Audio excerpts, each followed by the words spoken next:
from our last podcast, we talked about the Lord's Prayer, delivering us from evil. He's sending them into evil, but he's delivering them through it.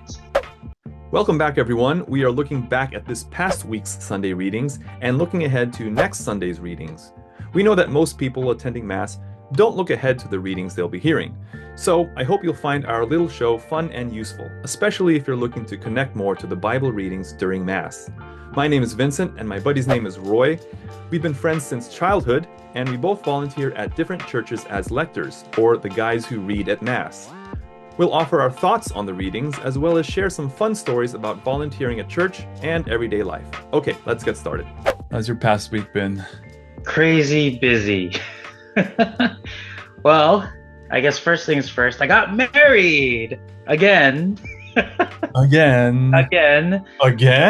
It was my 15th wedding renewal, and it was my parents' 50th wedding renewal. So we kind of did a joint venture. You were there. So we got gifted. Thank you for if you ever watched this. But we were gifted a spa trip where it has a hotel with the hot springs and the spa. It's the Fairmont. And we were one of the very few Asians, if not the only Filipino, at that resort hotel. And it was it definitely had this affluent nature of it. You would have probably enjoyed it because with the stay at that Fairmont, we were able to enjoy the golf club that's only for members only. Man, I suck at golf. But we were able to get into the club and we said, can we just hit some rounds on the range? And he was like, yeah. Me and were hitting some balls. It was really nice. How about yourself? Yeah, for us, man, it's the dog days of summer, but no big trips planned. You and your parents' wedding anniversary Mass was definitely a highlight so far this summer. So that was fun. You know, it's funny too, because I was like, we will never probably be able to read together because we read for different churches. Yeah. But technically, we read together at our wedding. So Lila did the first reading, I did the second reading, and you did Prayers of the Faithful. So it's like, yeah. Let's look ahead at the readings. The first reading is from the prophet Isaiah, and he talks about a rejoicing Jerusalem.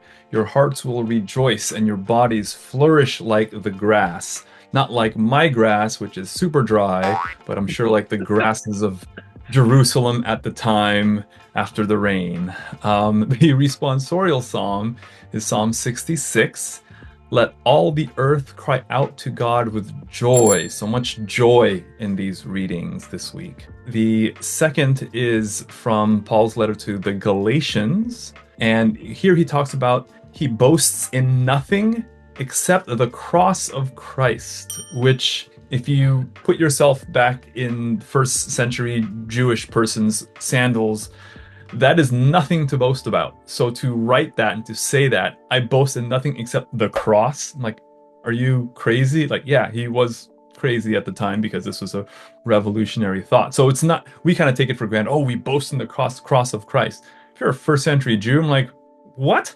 You're boasting in a cross, a crucifix, wherein someone died and was executed on this Instrument of death. Yeah, implement of death. Like, so listen for that in his letter to the Galatians. And the gospel is from Luke chapter 10. This is where Jesus commissions his disciples and he sends them out. And the line that stuck out for me here is, I am sending you like lambs among wolves. Okay, here's some dangerous mission. Go out there and preach the gospel and spread the word. Like, whoa, listen for that and how he commissions them and what a large undertaking this is for his disciples. Part of that too, again, from our last podcast, we talked about delivering us from evil. And it's like, he's sending them into evil, but he's delivering them through it. I was wondering because we have a segment of how would you read this? So I'm going to call mine Cardinal Concepts, the word unhinged. So this segment of our podcast is where I will attempt to highlight the themes, threads, or thoughts that link, tie, or hinge the readings of the Sunday Masses. As I've been doing this before, again, just making it kind of a defined segment. Yeah. So with that being said, why do I call it this way? Because in Latin, cardinal means hinge, right? Where it means of something of great importance or something that's so fundamental. For example, like a door or a gate, it's only as good for its ability to open and close, which it swings from its hinges. So, like saying everything hinges on this moment. Also, we have the four cardinal virtues, where all the virtues hang on. All the other virtues kind of derives from those things. That being said, here are my cardinal concepts for this week's readings. So, for this coming Mass, the theme is that all the earth shall rejoice in Jerusalem because of her care, her healing, protection, and the abundance to flourish. And you'll see this throughout all the readings. So, for example, in the first one, it describes how Jerusalem, as a nurturing mom who wants us all to prosper, with a lot of the analogies to nature or earth. Right? In the psalm, it says, "Let all the earth cry out to God with joy."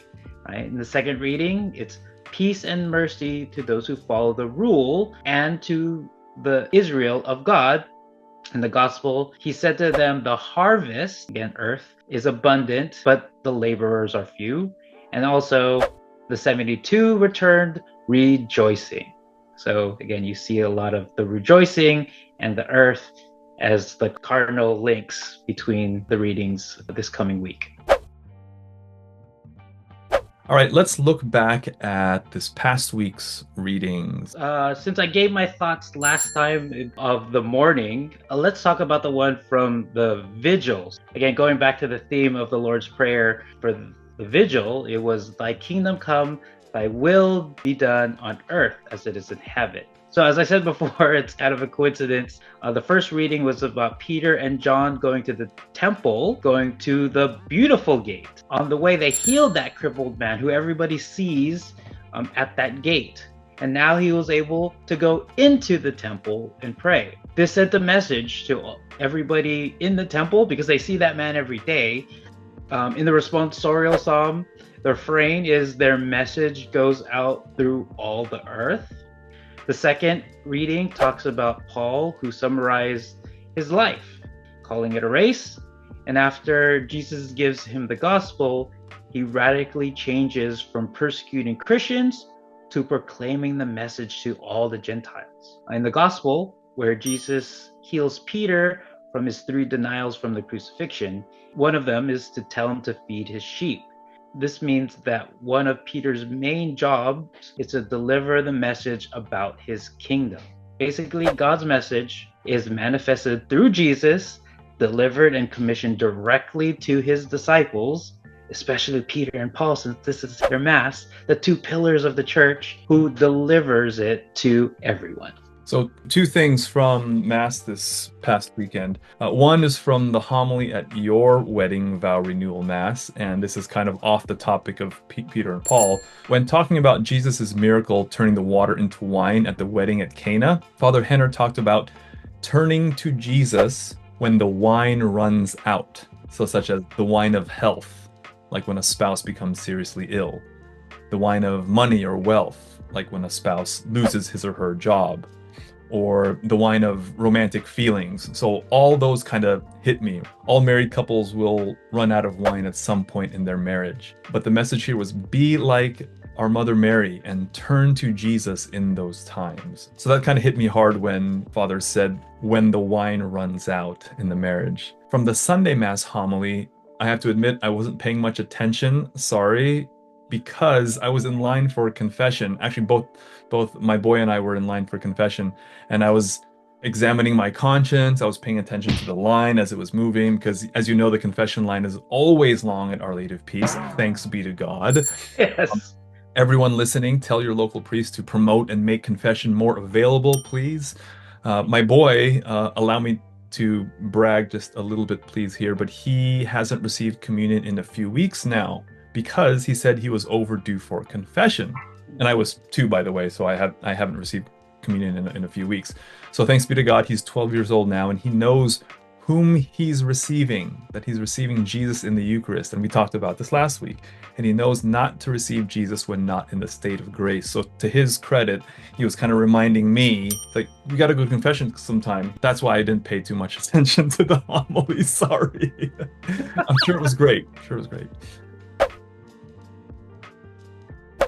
Okay, coming up this week. Are you reading this week? Actually, yes. And if we're trying to help the other readers, and they may not necessarily have this book, if there's any context on the margins about that passage, I should read it off like I've done before. So from the workbook for Lectors, focus on the words only and new creation. Okay, I will underline that. All right, let's give it a shot. So from Galatians, brothers and sisters, may I never boast except in the cross of our Lord Jesus Christ, through which the world has been crucified to me, and I to the world. For neither does circumcision mean anything, nor does uncircumcision, but only a new creation. Peace and mercy be to all who follow this rule, and to the Israel of God. Amen. Amen. The word of the Lord. Cool. I will be prepared. And you will be prepared too, since we're both reading this weekend. Oh, you're reading too. Okay. When I read on my wedding, do you think I was a little overtly dramatic? I always say, we shouldn't be overtly dramatic on how we read, but I'm like, this is my wedding. Yeah. And I felt like how I would read it to Lila if it was a story, as I mentioned before.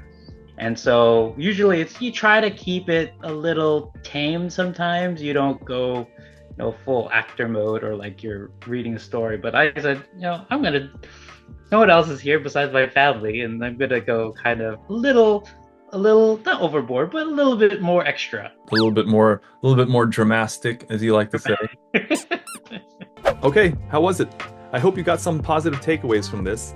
Leave your thoughts below in the comments, and don't just like and subscribe, but also click that share button and share this with your family and friends as well.